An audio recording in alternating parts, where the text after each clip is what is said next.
the last part of your question, I wonder if you read out the tweet on ADG-PI at midnight once we'd done what we had to in Operation Sindoor. And that's credit to my friend here on the left. Justice has been served, Ajit. That is all that I will say. Ajit, I'll request you to, refrain putting words into his mouth. All right. Yeah, I'll come back to the left. 147. Sorry, 47. No, one word. 47. Did I see it here or? Yeah. Good evening, gentlemen. Sorry, 147. I saw it there. Sorry. Yeah. Since I've already said 147. Start, please.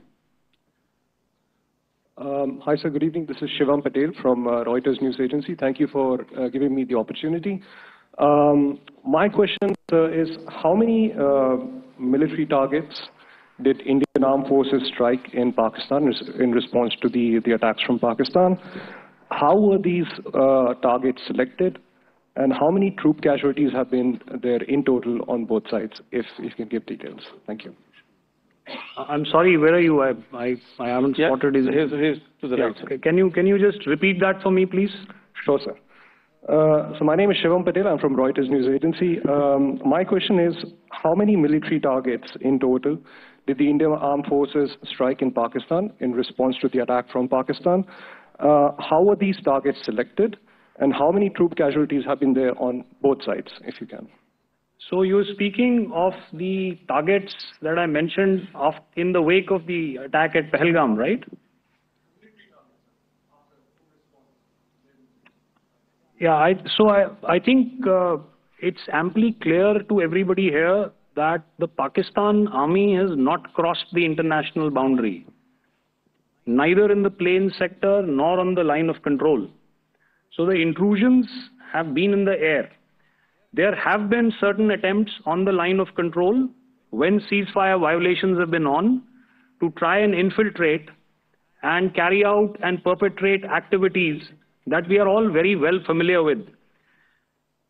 Whether these are by terrorists or by the Pakistan army or its special forces and commandos is difficult to say, but each of these have been effectively thwarted. So therefore, as far as engagements of military targets on the other side is concerned, I thought Air Marshal Bharti covered those very well and, in detail. And he also mentioned as to how they went about targeting those. I think those images were very clear and very, very graphic in telling us as to what we needed to hit. And you'll remember right at the outset, I said that we even went into what was the construction in each of these locations, and therefore decided on the vector that had to be utilized. Please. Okay, if I could add to what the DGMO has said, I have already detailed the targets. Now, whether it is X numbers or Y numbers that is immaterial. And what damage have we inflicted, you have seen. What are the casualties on the other side? As I said, that is for them to count. As far as we are concerned, from the air defense side, if they had a choice, they would have definitely come in. They're fighters, there are more numbers of UCAVs.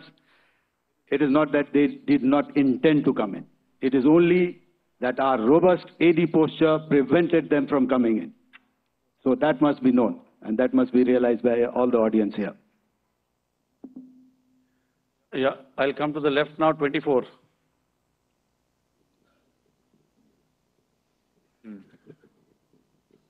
Good evening, sir. This is Anuvesh Rath from Z.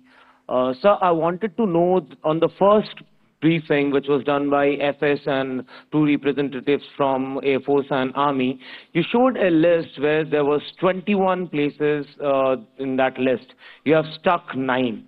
Are more operations going to be held? Is Operation Sindoor still on? And the second question, thank you, sir. Thank you so much. And also, I want to congratulate all three of you for a fantastic operation that you guys have done. Thank you so much. Thank you so much for that one question. Yeah. Sir, the question. Unfortunately,